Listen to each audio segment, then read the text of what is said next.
का कोई मुखिया हो जी। उसको 5 औलाद है, हाँ जी। तो पांचों को माँ बाप को एक जैसा मोहब्बत करना चाहिए। ऐसा ही मुख्यमंत्री का हिसाब पीएम का हिसाब होता है। पीएम देश चलाते हैं, मुख्यमंत्री स्टेट चलाता है। तो जनता हिंदू हो मुसलमान हो सबको एक नज़र से देखना चाहिए। ये भेदभाव बिल्कुल नहीं करना चाहिए उनको। और ये बच्चे जो परसों बहुत मार खाए हैं लाठी से डंडों से, ये आंसू गैस छोड़े गए हैं, ये सब बकवास वाली बातें हैं और ये अपनी कुर्सी बचाने के चक्कर में है। यहाँ तक कि इनको अगर शर्म नाम की चीज़ है तो इस्तीफा देना चाहिए, मगर ये कुर्सी छोड़ के बैठे हैं कि अगर हम कुर्सी छोड़ दिए तो हमें जेल जाना पड़ेगा। ये बात तो फैक्ट है। धन्यवाद। अच्छा, आप ये बताइए कि बच्चे तो यहाँ पे निहत्थे थे, उनके ऊपर जो लाठीचार्ज या जो भी अत्याचार हुआ है, उन्होंने कहा कि हमने पहले वार्निंग दी थी, ऐसा कुछ आपको लगता है हुआ होगा? ऐसा कोई वार्निंग नहीं देगा। हम भी ऑटो चलाते हैं, दिन भर घूमते हैं, लोगों को लाते हैं, ले जाते हैं। अभी भी मैं बच्चों को ही लेके आया था और फिर आप लोगों को लेके जा रहा हूँ। उनका ये था कि हम सीपी का मार्च करेंगे, घूमेंगे।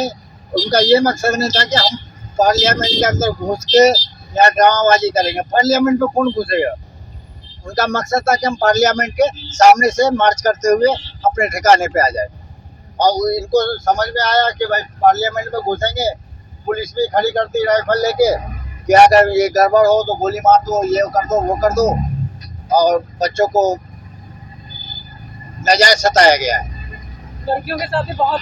लड़की के साथ तो हुआ है, लड़की के साथ तो होना ही नहीं चाहिए। लड़की को मैंने भी देखा वीडियो में थप्पड़ उप्पड़ मारा गया है। ये तो बहुत ही गलत बात है, बहुत शर्म वाली बात है।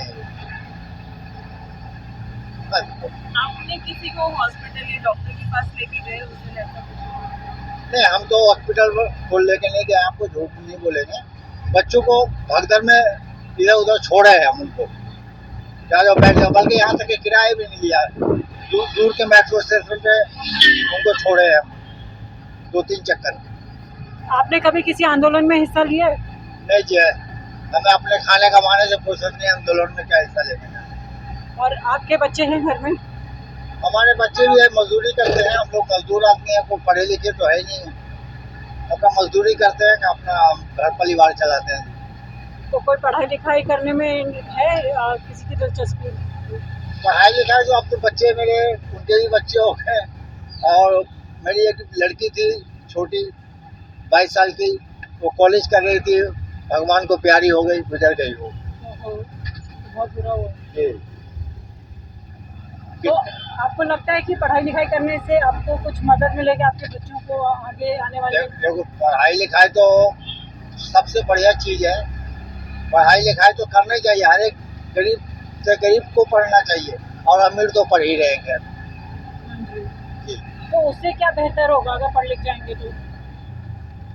भाई उससे तो बेहतर ही बेहतर है। लाइफ में अच्छी नौकरी पाएंगे, किसी पद पे बैठेंगे, आईएएस बनेंगे, अफसर बनेंगे। बहुत सी बातें हैं जहाँ तक मेरी जानकारी है। जी। तो अभी जो बच्चे घायल हुए हैं या जो यहाँ पे आते जा रहे हैं उनके लिए क्या संदेश है? बच्चे लोग जो घायल हैं वो तो हॉस्पिटल में है ही है, जैसे सुनने में आ रहा है। बच्चे लोग बता रहे हैं मेरे को, मैंने पूछा है, बोले कि हम हिम्मत नहीं आ रहे हैं और उससे बड़ा प्रोजेक्ट यहाँ धरना करेंगे वो लोग 2-3 दिन के अंदर ही अंदर। अब ये सरकार उसको मांग पूरी करे या उससे भी बड़ा इशू बना के बच्चों को कत्ल कर दिया जाए। जो माँ बाप लाखों करोड़ों रुपया लगा के बच्चों को पढ़ा रहे हैं अपना पेट काट के, और उनका पेपर लीक हो जाए, उनके माँ बाप पे क्या गुजरेगा आप समझ सकते हैं। तो आपका आशीर्वाद बच्चों के साथ है? बिल्कुल जी, दुआ है, बिल्कुल दिल से और जान से दोनों दुआ है।